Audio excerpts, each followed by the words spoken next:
I thank the Minister, and the Minister talks about the damage being done to children, and I should acknowledge the work by now Minister Anne Rabbitte in this area, because she came out to my constituency, Ballymun and Finglas, a number of years ago to talk to us about Fagin's Law.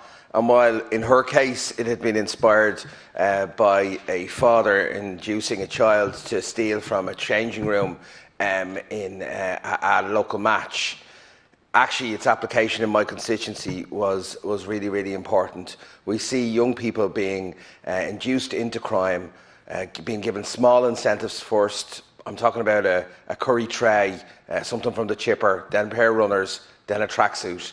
And they're being brought into the drugs industry, a lucrative industry, an industry that it's very hard for a PAYE worker to compete with. And young people see this and they look at the two options, and we need to make interventions, and we need to criminalise adults who commit these crimes or who induce these crimes. And can I say, I would ask the Minister to go further and ask him what other measures he intends to put in place.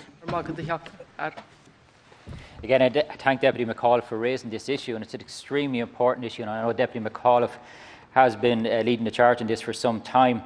And as you rightly referenced, Deputy Anne Rabbitte as well, Minister Anne Rabbitte now, who's done a lot of work in this issue.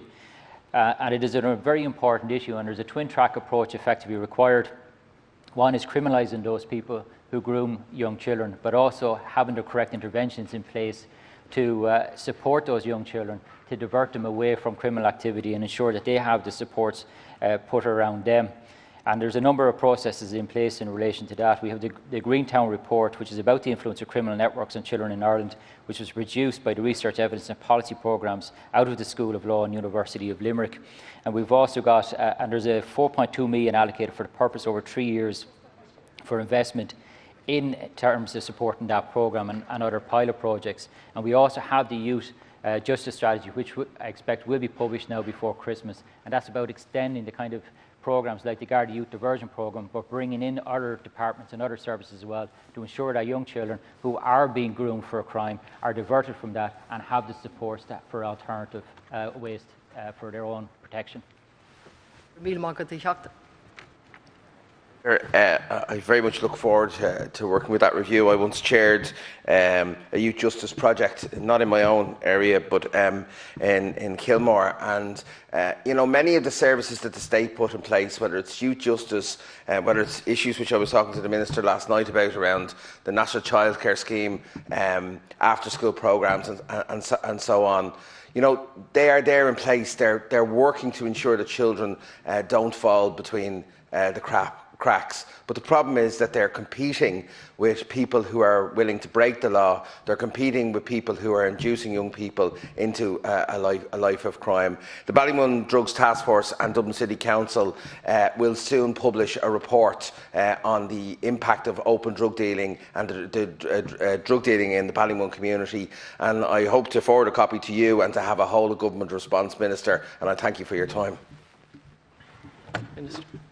I hear the Deputy's concerns on this very, very important issue around children being groomed by serious criminals, and the temptation is there for young people if there's a promise of perhaps easy money being offered to them as well, and not having alternative supports in place. And what we have to do is make sure that there is a whole of government approach, and not a simple theoretical approach, but on the ground there's the appropriate interventions put in place to ensure that children are diverted from criminal activity and the supports are put in place in there. And that's partly what the youth justice strategy is now aimed to do. That is not simply a standalone interventions, but that everything is working together to provide those supports and direct people away from it. But also we're going to have to as well tackle poverty, because that's part of where the temptation is coming for young people to be attracted to crime, because they are living in a state of poverty, and that is a major issue as well, and it's part of the attraction. So there needs to be several interventions all working together, put in place to tackle the issue that the Deputy rightly raises here today.